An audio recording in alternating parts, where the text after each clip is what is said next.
ચૂંટણીની તારીખો નજીક આવતા હવે રાજકીય પક્ષોનો પ્રચાર પણ વેગ પકડી રહ્યો છે.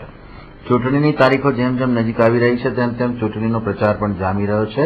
ગત રાત્રે કોંગ્રેસના ઉમેદવાર સમર્થનમાં વિપક્ષી નેતા ચંદ્રકાંત બત્તુ દ્વારા તેમના વિસ્તારમાં જાહેર સભાનું આયોજન કરવામાં આવ્યું, જ્યાં મોટી સંખ્યામાં લોકો ઉપસ્થિત રહ્યા હતા.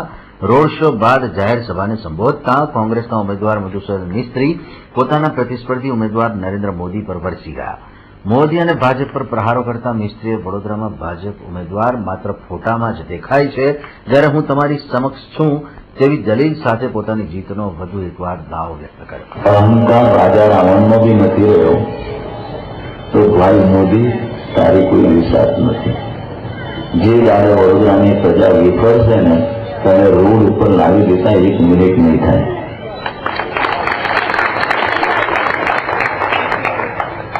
હું તમને આ કહેવા માંગુ છું, આપણે બધા પક્ષના સૈનિકો છીએ, માત્ર મત આપનારા નથી. સૈનિકનું કામ લડવાનું હોય છે, યુદ્ધમાં જીત માટે લડવાનું હોય છે. એ પાછળ વળીને જોતો નથી શું થશે ને શું નહીં થાય. મને જયારે કહેવામાં આવ્યું કોંગ્રેસ તરફથી તમે ચૂંટણી લડશો,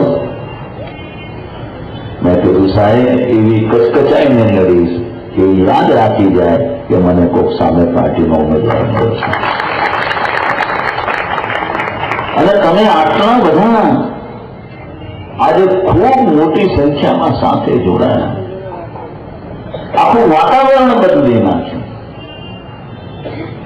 ટીવી વાળા આવ્યા હતા, મને કહેતા હતા તમે લડવા ખાતર લડો છો, ટોકન લડાઈ છે. મેં કીધું ભાઈ હું જીતવા માટે લડું છું અને મારા કાર્યકરોમાં એટલો આત્મવિશ્વાસ છે કે આ ચૂંટણી એ લોકો જીતીને રહેશે, એને કોઈ હરાવી નહીં શકે.